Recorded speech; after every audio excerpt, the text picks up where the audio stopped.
Welcome back into 365 Sports. Time for a little off the radar as we take a look at a grab bag of stories from around the sports world. And in this case, a little MLB to start things off with, as the trade deadline is fast approaching. And actually, the trade deadline closes here in the next 8 minutes. But we've seen a flurry of activity today. And one of those moves, certainly notable here in the state of Texas, as the Houston Astros have officially brought back former superstar Carlos Correa via a trade with the Twins. According to Brian McTaggart of MLB.com, the clubs have not confirmed this deal, but it seems like it's about as officially unofficial as you can get, or unofficially official as you can get.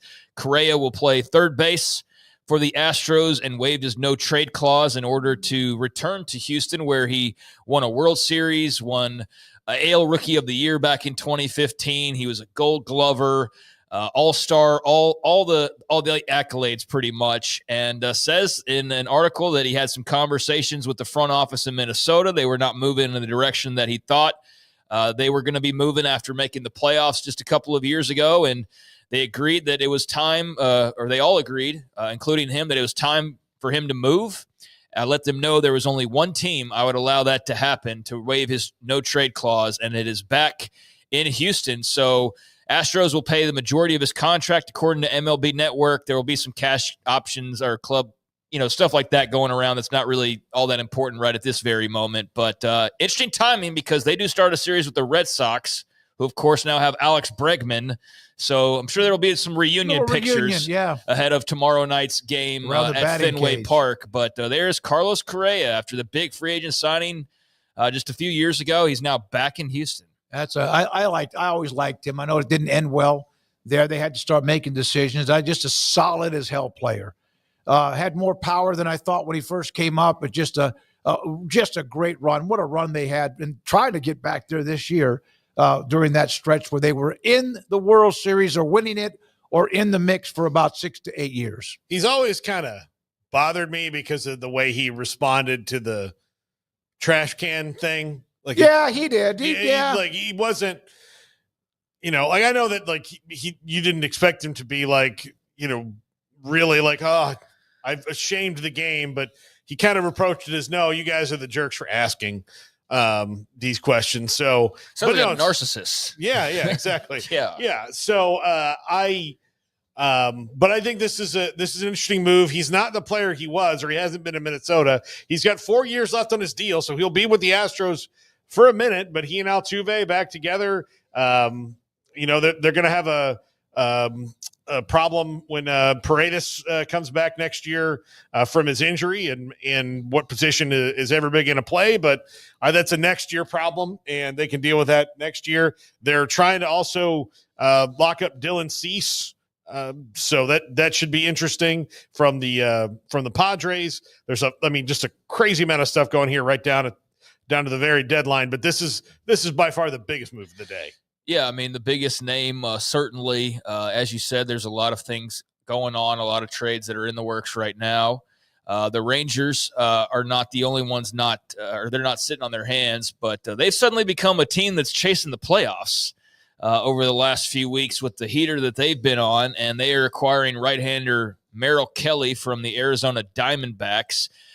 So there will be some prospects that are a part of the deal. The Rangers' number 5 prospect, Cole Drake, number 9 prospect, Mitch Bratt, and number 13 prospect, David Hageman, a right-hander, will all be going to Arizona, according to The Athletic. But Merrill Kelly, what do you think about the addition for the Rangers? I love it for them when you've got DeGrom, Eovaldi, who should have been in the All-Star game, who has absolutely been throwing BBs all year. 5-0 in July. Just ridiculous on a hot streak. And then Merrill Kelly, who is not a guy who's going to wow you with stuff, but he's an absolute grinder. And if you remember back to when the Diamondbacks played the Rangers in the World Series, he was probably their best pitcher. He gets strikeouts without a lot of heat, and he moves the ball around well. And in the postseason, he's one of those dudes that he wants the ball in his in October, and to have 3 guys like that, if they can get to that point and they're in the wild card right now, then that means that they can be lethal if they get on a roll. Yeah, Evaldi has outperformed anything I could have ever expected. He had the good run with the Red Sox, but he's been in 5-0. He has basically been untouchable in July. Yeah, I'm waiting for them. Like they just got Phil Matone as well from the Cardinals, a reliever who's a really good one. So that's good. I'm waiting for them to get a bat too. We'll see if that happens before the deadline. Well, we do know this. They are buying, not selling. Yeah. And about a month ago, you might have thought that they would be selling, but they are, in fact, buying because now they are in a position where they could go in the division if they keep things up the way that they're going right now. So both Houston and Texas in our backyard, leveling up a little bit. But Correa going back to Houston where it all started and where he had so much success, even though that was now years ago at this point, still a very good player, very valuable player. And so we'll see if you can come home again and how well that works out for Houston and Carlos Correa. And then there's like a billion other deals that are going on. So, Paul, I'll just say, is there anything else that you find interesting out there?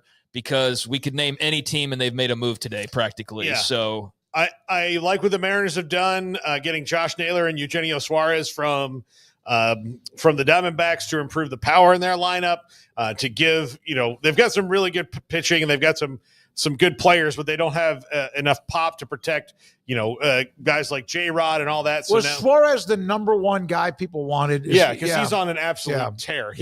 I say J-Rod, Cal Raleigh, Suarez, J-Rod, and Josh Naylor is a tough little run through the lineup there. So that's going to be interesting to see. The Red Sox just got Dustin May from the Dodgers, which is the guy that they should have gotten for Mookie Betts. And now Dustin May is coming off of Tommy John and not what he was when they could have gotten him when he was a prospect. But we'll see if they can improve that. I know there's still a few things to come, but I think that there's some good. I like Cedric Mullins to the Mets. I think he'll be better in that lineup. He's an amazingly dynamic center fielder. Let's see. There's other things. It's been a flurry of deals. I like what the Astros have done. I really love what the Padres have done. They've gotten Ramon Laureano and Ryan O'Hearn from the Orioles. They've stacked their lineup a little bit because they have to beat the Dodgers. So good on them. I'm surprised the Giants were very quiet because Buster Posey seems to be kind of an active guy, but maybe they just don't have the pieces to move to get back what they want. So I just wanted to, give you a little bit of time in case there was anything on your mind. So appreciate the feedback there because there are a lot of deals going on. We can't sit here and really delve into them, and the levels of importance vary. But if you're a baseball fan, I'm sure you're already locked in on these last few minutes, and now we passed the deadline. So I guess they'll be tidying up any of the remaining deals they're trying to make. But certainly Correa to the Astros was a big splash. Media-wise, I don't really love to dip into sports media all that often. It just feels a little weird. I don't think we're a big deal. I know certainly us compared to like Kirk Herbstreit level, like that's like he is a big deal to a lot of people and people like him. But every once in a while, there is a story that catches everybody's interest, and when it does, I'll talk about it. But just not going to get into the minutia necessarily of like every announcer going to this network or to this broadcast or whatever. But certainly, Shannon Sharpe's parting with ESPN yesterday was all over the place on a slow news day, and that was first reported by The Athletic and Andrew Marchand. He was with them for 2 years, Sharpe with ESPN after coming over from FS1, where he was on the very highly rated show there with Skip Bayless, First Take, for a very long time. So Sharpe had left back in April, so was taking a sabbatical after a lawsuit over sexual assault with a former lover, I guess you'd call her, is maybe the best word to use, and said that he was going to be back for preseason in the NFL. Well, preseason's here, and it actually starts tonight, which I will get to. And just as it was about to get underway tonight, yesterday, it all becomes public that he is, in fact, not returning to ESPN. He's, in fact, been let go by ESPN. And he appeared on his YouTube show still. I believe it was the one with Ocho Cinco, Nightcap, which is very, very successful. He has other outside ESPN ventures that I'm sure will help carry him through this phase in life. But you said it just very matter-of-factly yesterday that after the settlement of the lawsuit, like this was the writing on the wall. And I'll be honest with you, I just didn't think about it very much. He said, I'll be back in preseason time. I was like, okay, yeah, I'm sure he will be. But then you get down to basically what you're admitting by settling and whatnot. But it was enough for ESPN. And for we don't know. And a track record of various things as well. We don't know what the final number was, but when it came out at $50 million and then 2 weeks later it was settled, it means it didn't come down from that. It didn't get down to 5. Yeah. I mean, so it didn't, it's not 52. And they're like, no. So it was probably pretty close to that number when the lawsuit was there. So given the sheer amount of that he would probably have to at least disclose to ESPN as his new employer, there is no way they could trot him out there and have people not go, really? I mean, yeah. I think the writing was kind of on the wall, as you said. So he had signed a 4-year deal last year. They are also talking about him hosting another show. So I saw a lot of his, I guess, defenders were saying, oh, well, it's just ESPN's, he makes way more money off of YouTube anyways. And maybe he does, but he's also now not making that ESPN money, which is not peanuts. I think that was probably helping him out quite a bit, but he had time left on his deal, another show potentially in the works, according to one of the reports. And then obviously was going to be a part of their NFL coverage, but he is now out the door. Although Club Shay Shay and the nightcap and all that will go on. I am very curious, though, to see. I'm sure he'll sit out for a year, do his own thing, and either that's going to remain popular enough that somebody goes, all right, we'll bring him back, or is this long-term? I don't know, but definitely a hit to his reputation, and plenty of people pulling receipts from Monique and Cat Williams on their respective episodes of his show where they basically told him, dude, you better get your S straight, or not even – you should get your S, but basically telling him you were too old to be doing dumb stuff. And a year and a half later, that was prophetic by both of them, both Monique and Cat Williams, which those clips were going around and around. So just an interesting story out of sports media. So we'll see where his career takes him, but he will still be on YouTube for fans of his. So there you go with that. Meanwhile, just a couple of notes. One on the Washington Commanders, as I don't know how often, well, you're not a Commanders fan, but I don't know how often Garrett or Smokey watch the YouTube videos that they do, their state media. I do. So they're out at training camp like every other media group for any other NFL team. And they've got a usual cast of characters. I forget the main host's name, and I wish I would remember it, but here in this moment, I forget his name. But he's the regular host. And he always has a group of players, ex-players, like everybody always does. And so it's typically Brian Mitchell, Santana Moss, Fred Smoot's been on there a few times. And there's maybe 2 or 3 others that have rotated in and out. But I see a lot of Santana Moss. And it was actually cool that they posted a video, I believe it was yesterday, where it was the host and Santana Moss. And they were sitting there with the training camp field in the background under a tent doing their typical commanders.com summer camp report or whatever it was. And the host let Santana Moss know in a complete surprise that he's going to be joining the Commanders Ring of Fame this upcoming season, which Moss had no idea about. And it's not the most exclusive club in the world because I went and counted, and there's 50 members of the Ring of Fame. Yeah, you should have seen RFK back in the day. This isn't like Jerry's World where it's the Ring of Honors, you've got to be almost a multi-time Super Bowl champion to get into it. It's easier to pass a kidney stone than it was to get Jimmy Johnson in the Ring of Honor. Yeah, so there are certain cases where it's a little bit more difficult than others. The Ring of Fame for Washington doesn't seem as nearly exclusive, although they've had just a great run of players over the years. So there's Darryl Green and Art Monk and so on and so forth. But yeah, Santana Moss got surprised that he will be entering the Ring of Fame, and that will be early on this upcoming regular season. I don't want to say incorrectly, but I want to say it might even be game 1 or 2 right out of the gates. But Moss had a whole group of people that jumped into the screen that were waiting to the side, congratulated him, looked like family members and friends. He got emotional, and luckily he had some sunglasses on because he seems like a guy that don't want to be seen crying on camera, right. But he got very emotional. And I bring that up just because there's 3 Commanders out of 5 people here, 3 Commanders fans, and it's just cool what's happening there. There's just good vibes going on in Washington now, and you can feel it. And even little things like this, it just reinforces how bad it was for how long it was bad, which was a very long time. And it also just reminded me of how great Santana Moss was. Like, he just wasn't on a bunch of great teams, and so it kind of gets lost. And I don't think of him top of mind when I think of great Commanders, but he should be up there. 10,000 yards receiving, 700-plus receptions, played 10 years with them, 4 with the Giants, and had 70 or 66 touchdowns. And we all know he's one of the baddest mofos to ever wear a U on the side of his helmet as well. That's very true. Wide right 3, he had an unbelievable game. And I was within earshot of his post-game interview as I was scurrying or trying to scurry out of that stadium at the old Orange Bowl, which was a great college football venue in spite of the fact that it was in a demilitarized zone. It was awesome. I mean, honestly, it was a great venue. And I could hear him yelling, big-time players make big-time plays in big-time games.